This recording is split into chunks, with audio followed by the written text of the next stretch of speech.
Mientras el ejército mexicano celebraba haber matado o encarcelado a las mujeres más peligrosas del narcotráfico, había una que nunca pisó una cárcel. Nunca dio la cara.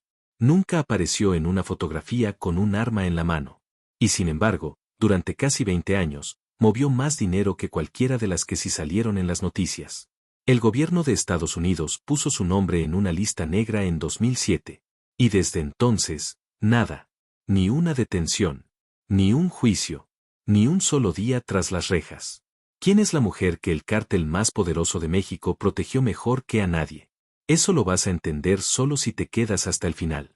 Vamos a hablar de 4 mujeres. 4 historias reales, verificadas, con nombre y apellido.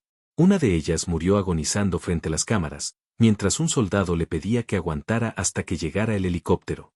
Otra pasó 8 años presa y hoy vende ropa con una corona bordada en hilo dorado. Otra es, en este mismo momento, viuda del hombre más buscado de México, muerto hace apenas unos meses en un operativo que incendió medio Jalisco. Y la cuarta es la que no vas a encontrar en ningún expediente con fotografía reciente, la que ni el Departamento del Tesoro de Estados Unidos ha podido tocar en casi 2 décadas. Pero eso no es lo más grave. Lo más grave es que estas 4 mujeres no son casos aislados. Son 4 maneras distintas de sobrevivir, prosperar o morir dentro de una estructura de poder que las autoridades llevan 30 años jurando que van a desmantelar. Y hay algo más que nadie te ha contado, la que menos aparece en televisión, la que nunca ha dado una entrevista, la que ni siquiera tiene un apodo que reconozca el público general, podría ser la más peligrosa de las 4. Vas a conocer a una mujer que pasó de ser una estudiante destacada de primaria a ser señalada como la autora material de una emboscada que dejó más de una docena de policías muertos. Vas a ver cómo un medio de comunicación mexicano cometió un error que pudo costarle la vida a una mujer completamente inocente, solo por parecerse a ella. Vas a entender por qué una fortuna construida durante 2 décadas de lavado de dinero sigue, hoy, sin que nadie sepa exactamente dónde está. Y al final vamos a conectar los 4 casos para responder la pregunta que abrimos hace un momento. ¿Quién es la mujer que el cártel protegió mejor que a nadie? ¿Y por qué eso debería importarte, vivas donde vivas, en México o del otro lado de la frontera? Lo que vas a ver en los próximos 25 minutos cambia la forma en que vas a entender quién sostiene realmente el poder dentro del narcotráfico mexicano. Porque casi siempre pensamos en el capo, en el hombre con el rifle de oro, en el que sale en la portada. Pero la evidencia judicial de las últimas 2 décadas, en México y en Estados Unidos, apunta a algo distinto. Las estructuras financieras, las que de verdad sostienen a un cártel, muchas veces las construyen mujeres que nadie reconocería si se las cruzara en la calle. Esto importa porque no estamos hablando de historias lejanas. Hablamos de dinero que cruza la frontera hacia Estados Unidos, de estructuras que siguen operando hoy, en 2026, incluso después de la caída de los 2 cárteles más grandes del país. Lo que vas a escuchar está construido con información verificada de Infobae, El Financiero, comunicados del Departamento de Justicia de Estados Unidos y del Departamento del Tesoro, además de registros judiciales mexicanos. Donde algo no está confirmado, te lo vamos a decir con toda claridad. Empecemos por el principio, por la que ya no está. En 2019, en un municipio de Michoacán llamado Aguililla, un grupo armado emboscó a más de 40 policías estatales en la comunidad de El Aguaje. 14 policías murieron. Fue uno de los ataques más sangrientos contra fuerzas del orden en la historia reciente del estado. Horas después, la policía comunitaria de Tepalcatepec reveló nombres y fotografías de los presuntos responsables. Entre ellos, una mujer, María Guadalupe López Esquivel, originaria de Buenavista, Michoacán. Alguien que, según reportes periodísticos, había sido una estudiante destacada en la primaria. Con el tiempo se le conocería por un apodo que terminaría siendo tristemente célebre, la Catrina, por un tatuaje que llevaba en el muslo. Pero lo que nadie sabía en ese momento era que la vida de López Esquivel iba a terminar apenas 3 meses después, y de una manera que quedaría grabada para siempre. El 10 de enero de 2020, el Ejército Mexicano, la Guardia Nacional y la Policía Estatal de Michoacán allanaron una casa de seguridad del cártel Jalisco Nueva Generación. Se desató un enfrentamiento armado. López Esquivel recibió un disparo en el cuello. Un video, ampliamente difundido después, la muestra agonizando mientras un elemento de seguridad intenta contenerla, diciéndole que resista, que la ayuda está en camino. Murió poco después, en el hospital, por un shock hipovolémico. Las autoridades la señalaron como la autora material de la emboscada de Aguililla. Es importante decirlo así, tal como lo reportan las fuentes, señalada, presunta responsable. No hay una sentencia judicial firme sobre ella, porque murió antes de que eso pudiera ocurrir. Y aquí viene la parte que nadie te cuenta cuando hablan de la Catrina. Días después de su muerte, uno de los medios de comunicación más grandes de México cometió un error que pudo costarle la vida a otra persona. En un reportaje sobre el caso, mostraron por accidente la fotografía de una mujer completamente ajena a todo esto, una madre de familia llamada Fernanda Betancourt, que no tenía absolutamente ninguna relación con el CJNG. Betancourt tuvo que salir públicamente a exigir una disculpa, denunciando que esa confusión ponía en riesgo su vida y la de su hija. ¿Por qué te contamos esto? Porque es exactamente la razón por la que en este canal separamos, siempre, lo que está confirmado de lo que es señalamiento, sospecha o rumor. Un error como ese, en el contexto del narcotráfico mexicano, no es un simple error periodístico. Puede ser una sentencia de muerte para alguien inocente. Hay otro dato que rara vez se menciona cuando se habla de la Catrina, y que ayuda a entender cómo operaba realmente el CJNG en esa zona de Michoacán durante esos años.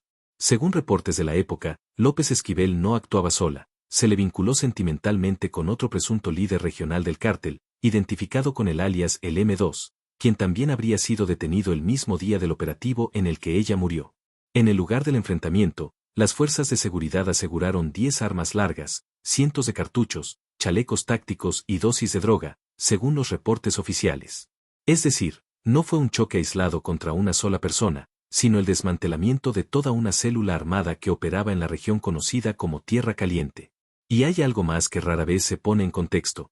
El Cártel Jalisco Nueva Generación no nació como una organización independiente. Surgió originalmente como un brazo armado ligado al propio Cártel de Sinaloa, antes de separarse y convertirse en su rival más sangriento. Ese dato importa, porque significa que la historia de la Catrina no es un capítulo aislado del narcotráfico en Michoacán, es parte de la misma guerra de sucesión y expansión territorial que, años después, seguiría reconfigurando el mapa criminal de todo el país. Y si crees que esta ya es una historia dura, espera conocer a la siguiente. Porque mientras María Guadalupe López Esquivel moría en una carretera de Michoacán, del otro lado del país, una mujer que había sido detenida por delitos casi idénticos estaba a punto de salir libre y de reinventarse por completo. Sandra Ávila Beltrán nació en Tijuana en 1960, en una familia con conexiones directas al narcotráfico. Su tío era Miguel Ángel Félix Gallardo, conocido como El Padrino, uno de los fundadores del narcotráfico moderno en México. Ávila Beltrán fue detenida en 2007 en la Ciudad de México junto a su entonces pareja, un operador colombiano del narcotráfico. Se le acusó de coordinar el tráfico de cocaína entre Colombia y México, y de lavado de dinero. Pasó años entre cárceles mexicanas y estadounidenses. Fue extraditada a Estados Unidos en 2012 y sentenciada por un tribunal de Florida, aunque el tiempo que ya había pasado presa en México terminó cubriendo esa condena. De vuelta en México, enfrentó todavía un proceso más por lavado de dinero. Parecía que Sandra Ávila Beltrán iba a pasar el resto de su vida entrando y saliendo de tribunales. Pero entonces, en febrero de 2015, un tribunal federal de Jalisco revocó su última condena pendiente, argumentando que ya había sido juzgada por el mismo delito tanto en México como en el extranjero. La orden fue clara, libertad inmediata, sin posibilidad de apelación. Sandra Ávila Beltrán salió del penal de Tepic, Nayarit, después de casi 8 años entre rejas. Y aquí es donde la historia da un giro que muy pocos hubieran anticipado. Lejos de desaparecer, Ávila Beltrán reabrió sus redes sociales en 2022, y hoy, en 2025 y 2026, aparece en ellas promocionando una línea de ropa en colaboración con una marca mexicana, blusas bordadas con la frase La Reina y una corona dorada. La mujer que inspiró en parte al personaje de la Reina del Sur, la que fue perseguida durante años por la DEA y por la Procuraduría Mexicana, hoy construye una marca personal alrededor del mismo apodo que usaban para señalarla. Ávila Beltrán incluso ganó, en 2023, una demanda contra una productora de televisión por usar su imagen sin autorización. La mujer que una vez fue perseguida por el Estado, hoy usa las herramientas legales del propio Estado para proteger su nombre. Vale la pena entender de dónde viene realmente el mito de Sandra Ávila Beltrán, porque no se construyó solo en los tribunales. Su tío, Miguel Ángel Félix Gallardo, no era un narcotraficante cualquiera, se le conoce en la historia del crimen organizado mexicano como el jefe de jefes, uno de los fundadores del narcotráfico moderno en el país, cuya organización terminaría dividiéndose, con el paso de las décadas, en varios de los cárteles que hoy conocemos, incluido el propio cártel de Sinaloa. Ávila Beltrán no llegó al narcotráfico por casualidad, nació dentro de esa estructura, Se casó 2 veces con hombres ligados a la seguridad pública y al combate antidrogas, y terminó, según su propia defensa legal, atrapada en una vida de la que difícilmente podía salir. Es precisamente esa mezcla de origen familiar, poder y tragedia personal la que inspiró parcialmente a un personaje de ficción muy conocido en la cultura popular hispanohablante. Ávila Beltrán ha señalado públicamente, a través de sus abogados y en entrevistas, que esa inspiración se dio sin su autorización ni beneficio económico, lo que explica en parte por qué, años después, decidió pelear legalmente por el control de su propia imagen. Sandra Ávila Beltrán logró algo que casi ninguna figura del narcotráfico mexicano consigue: salir, reinventarse y seguir viva. Pero no todas las historias de mujeres que se casaron con el poder terminan así. La siguiente historia es, en este momento, la más reciente y la más conectada con lo que está pasando en México ahora mismo, en 2026. Rosalinda González Valencia nació en 1963 en Aguililla, Michoacán, el mismo municipio donde años después María Guadalupe López Esquivel sería señalada por la emboscada que mencionamos al principio. González Valencia se casó en 1996 con Nemesio Oseguera Cervantes, un hombre que con el tiempo se convertiría en uno de los criminales más buscados del mundo bajo el apodo de El Mencho, líder del cártel Jalisco Nueva Generación. La familia de Rosalinda, los González Valencia, fundó los Queenies, señalado por el Departamento del Tesoro de Estados Unidos como el brazo financiero del CJNG. No hablamos solo de ella, sus hermanas, según reportes de prensa, también fueron identificadas por el Tesoro estadounidense como parte de esta red de lavado de dinero. En 2018 fue detenida por delincuencia organizada y lavado de dinero, pero salió bajo fianza. En 2021, tras incumplir las condiciones de su libertad, fue capturada de nuevo por la Guardia Nacional. En diciembre de 2023, un tribunal federal la sentenció a 5 años de prisión por lavado de dinero, específicamente por ocultar movimientos financieros en una cuenta relacionada con Puerto Vallarta. Un juez determinó que no había elementos suficientes para vincularla también a delincuencia organizada. En enero de 2025 obtuvo libertad anticipada por buena conducta, tras cumplir más del 60% de su condena. Pero lo que nadie podía anticipar era lo que iba a pasar apenas un año después. El 22 de febrero de 2026, el ejército mexicano, con apoyo de inteligencia de Estados Unidos, ejecutó un operativo en Tapalpa, Jalisco. Nemesio Oseguera Cervantes, el Mencho, murió en un enfrentamiento junto a otras 6 personas, entre ellas uno de sus operadores más cercanos. El gobierno mexicano confirmó su muerte oficialmente días después, tras pruebas genéticas. La noticia desató bloqueos e incendios de vehículos en Jalisco y Michoacán, y provocó reacciones tanto del presidente de Estados Unidos como de la presidenta Claudia Sheinbaum, quien aclaró que el operativo fue mexicano, con intercambio de inteligencia, pero sin participación directa de tropas estadounidenses. Esto significa que Rosalinda González Valencia, la mujer que hace apenas un año seguía cumpliendo condena por lavar dinero para el imperio de su esposo, es hoy la viuda del líder de uno de los 2 cárteles más poderosos de México. Su hijo, Rubén Oseguera González, el Menchito, ya cumple cadena perpetua en Estados Unidos. Uno de sus yernos se enfrenta a una petición de 14 años de prisión por parte de la Fiscalía estadounidense.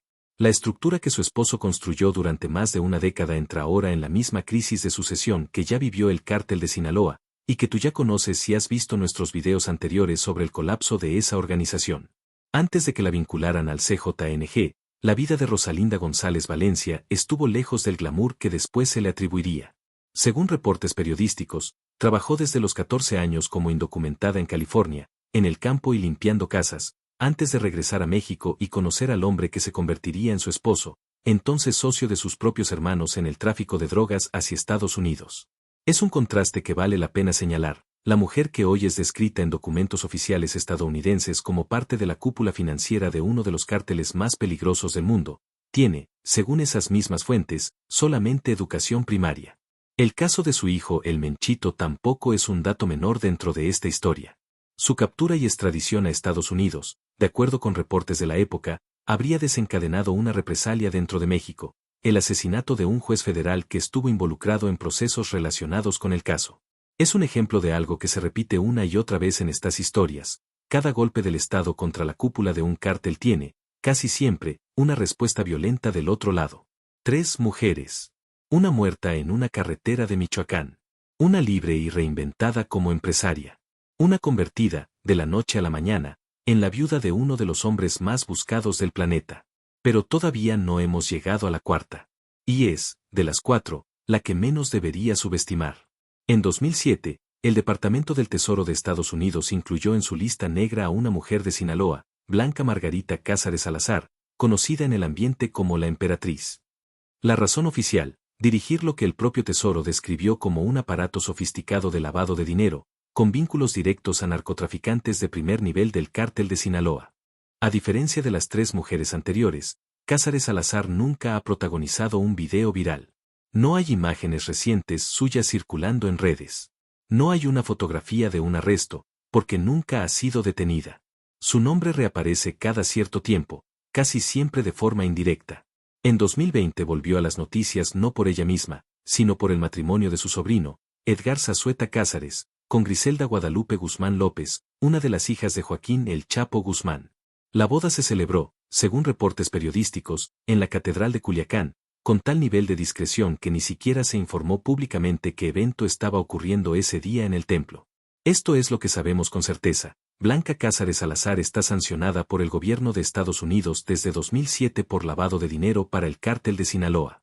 Esto es lo que no podemos confirmar, y por lo tanto no vamos a afirmar como hecho, su paradero actual, si sigue operando activamente, o el tamaño exacto de la fortuna que se le atribuye. Lo que sí es un hecho verificable es que, casi 20 años después de aparecer en esa lista negra, ninguna autoridad ha anunciado su captura. Y esto es exactamente lo que hace que su caso sea distinto a los otros 3. La Catrina murió. Sandra Ávila Beltrán fue capturada, juzgada, liberada y hoy vive expuesta públicamente. Rosalinda González Valencia fue detenida, sentenciada y hoy carga con la muerte de su esposo bajo la mirada de todo México. Las 3, de una forma u otra, terminaron dentro del sistema, en una fosa, en una celda o en el ojo público. La Emperatriz es la única que, hasta donde la evidencia pública permite afirmar, nunca ha estado en ninguno de esos 3 lugares. Piensa en lo que eso significa en términos prácticos. Una sanción del Tesoro de Estados Unidos no es un simple señalamiento moral, implica que cualquier banco, empresa o persona que haga negocios con esa persona puede, en teoría, enfrentar consecuencias legales en territorio estadounidense. Es una de las herramientas más agresivas que tiene Washington para aislar financieramente a alguien sin necesidad de una detención. Y aún con esa presión formal activa desde hace casi 20 años, no existe, hasta donde permite confirmar la información pública, una fecha de arresto, un expediente judicial abierto con sentencia, ni una fotografía reciente verificada de Blanca Cázares Salazar. Eso no significa que esté necesariamente activa hoy en 2026 dirigiendo operaciones. No tenemos evidencia pública que permita afirmar eso con certeza. Lo que sí podemos afirmar es que, a diferencia de las otras 3 mujeres de esta historia, el aparato de justicia de 2 países nunca ha logrado, públicamente, cerrar su caso. Y aquí está la respuesta a la pregunta que abrimos al principio. 4 mujeres. 4 destinos completamente distintos. Pero solo una de ellas construyó su poder de manera que ni una bala, ni una sentencia, ni una cámara pudieran alcanzarla. No con un arma. No con un apodo de miedo repetido en corridos. Con algo mucho más difícil de perseguir, dinero, invisible, moviéndose de cuenta en cuenta durante casi 20 años. Las autoridades mexicanas y estadounidenses han gastado décadas persiguiendo rostros visibles, sicarias, esposas, herederas. Y mientras tanto, la arquitectura financiera que sostiene realmente a estas organizaciones sigue, en gran parte, intacta.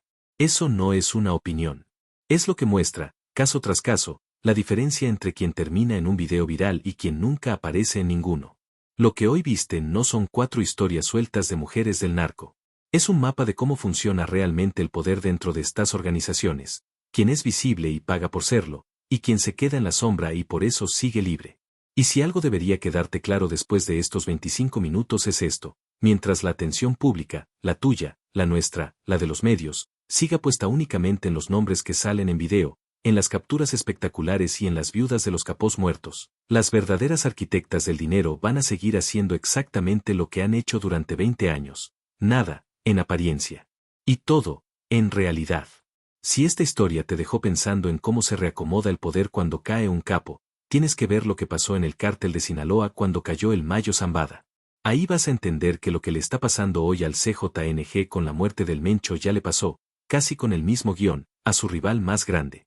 Ese video está en la pantalla ahora mismo.